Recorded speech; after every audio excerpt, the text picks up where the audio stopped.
Work చేసిన short ఫిలిమ్స్లో అందరు కొత్త వాళ్ళతోనే యాక్ట్ చేశారు. అండ్ ఇప్పుడు చేసిన పెళ్లి చూపులు సూపర్ సక్సెస్ అయినా కూడా దాంట్లోని కాంబినేషన్ కూడా పెద్ద ఇమేజ్ ఉన్నట్లు ఏం కాదు, ఇప్పుడిప్పుడే అందరూ. సో ఇప్పుడు సడన్గా ఏ స్టార్ పవన్ కళ్యాణ్ గారు లేదా మహేష్ బాబు, జూనియర్ ఎన్టీఆర్ లాంటి సినిమాలు చేయాల్సి వచ్చిందనుకో, వాళ్ళ కాంబినేషన్లో సినిమా చేయాల్సి వచ్చింది ఇప్పుడు ఈ రాత్రి అప్పుడు కూడా ఇంతే కాన్ఫిడెంట్తో చేయగలవా? నేను ఒకటే అనుకుంటానండి, పొద్దున్న లేవగానే నువ్వు చేయగలవురా, నువ్వు బెస్ట్ అని నన్ను నేను ఒకసారి చెప్పుకొని బయటకు వెళ్తానండి. ఎందుకంటే అది నాలో లేకపోతే ఇంకా అది ఎవరు చెప్పినా రాదండి. సో నాకు ఇంతకుముందు టెర్రర్ చేసేటప్పుడు శ్రీకాంత్ గారితో ఉండేది, అమ్మ పెద్ద నటు, అది లాస్ట్ సీక్వెన్స్ అంతా వారికి నాకే ఉంటుంది, ఎలా అని. వారి గొప్పతనం కూడా చాలా ఈజీ చేశారండి. వచ్చి లేదమ్మా ఇట్లా చేద్దాం ఇలా చేద్దాం అని ఆ కెమిస్ట్రీ చెప్పి ఇట్లా చేద్దాం, నువ్వు ఇలాగుండు అని చెప్పి అప్పుడు అనిపించిందండి చేయగలగాలి అని. చేయాలండి, ఇంకా తప్పదు మనకి. మీరు because you have to be prepared or not prepared, but you have to do that అంతే, ఇంకా దానికి ఇంక లేదు. అండ్ నేను నమ్ముతానండి ఆ పాయింట్లో. నేను ఏదైనా ఇచ్చితే I take a lot of inputs from director అండి. వారు చెప్పేది పూర్తిగా కాన్సన్ట్రేషన్తో వింటాను. ఇది కావాలని నేను ఫస్ట్ టేక్ ఆర్టిస్ట్ అయితే కాదండి, నేను ఆ గొప్పలు కూడా నాకు లేవు.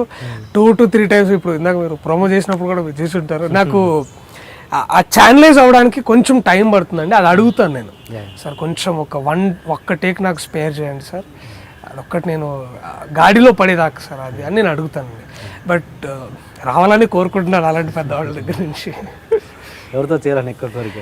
అందరితో చేయాలన్నది ఇప్పుడైతే నాకు ఇదనేం లేదు. కూడా సినిమా వాటర్ తాగా ఇంకప్పుడే అంటే అట్లానే కాదు సార్, అంటే నేను నటుడుగా ఇప్పుడు నేను చూజ్ చేసుకున్నంత స్థాయి నాకు లేదు సార్. అట్లానే లేదు నేను వీరి సినిమాలే చేస్తాను, అది చేయకపోవడానికి కూడా నాకు కారణాలు ఏం లేవు. నాకేంటంటే నటుడుగా ఎదగాలి, వెరైటీ క్యారెక్టర్స్ చేయాలి. అది డిఫరెంట్ యాక్టర్స్తో చేస్తే ఒక్కొక్కరితో ఒక్కొక్క స్టైల్ తోటి తోటి ఆ పర్స్పెక్టివ్స్ చేంజెస్ ఉంటాయి, నేర్చుకునేవి ఉంటాయి. అట్లా అనుకోవడం చెప్తే లేదు అట్లేం లేదండి. డైరెక్టర్స్లో చేయాలనుకుంటే ఎవరిది అంటే అందరిది చేయాలనుకుంటారు ఆర్టిస్ట్ అన్నాక, కానీ పర్టికులర్గా రేపు ఫలానా డైరెక్టర్ చేస్తే ఇది చెప్తే మిగతా వాళ్ళందరూ నన్ను తిట్టుకుంటారండి, వాళ్ళ పేర్లు చెప్పలేదు. అట్లానేం లేదు సార్. అంటే నీ కెరీర్కి నేను బ్రేక్ తెలుసుకోలేదు కానీ నెక్స్ట్ అట్లే లేదండి, అంత స్థాయి లేదండి. నేను ఇప్పుడే వచ్చాను, ఈ సినిమా సక్సెస్ అవడం వల్ల గుర్తించారు నన్ను, వీడు ఎవడో ఉన్నాడని. నేను అంతే సార్, ఇప్పుడు ఎవరన్నా పిలిస్తే నేను ఖచ్చితంగా వెళ్ళి మాట్లాడతాను. ఇక అక్కడి జరిగే అది అక్కడ జరుగుద్ది అంతే. అది అండ్ ఈ సక్సెస్లో నువ్వు ఎవరైనా ఒక్క వ్యక్తికి కృతజ్ఞత చెప్పాలనుకుంటే ఎవరికి చెప్తావు?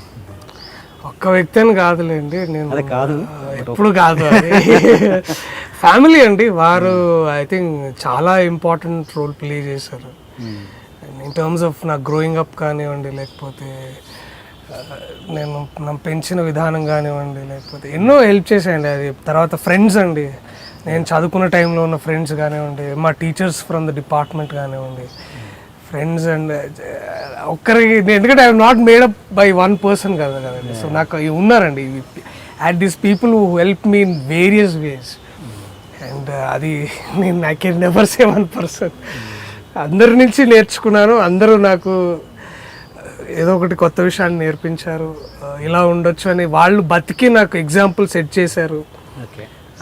అది నేను చెప్పలేనండి అసలు. Truly inspired.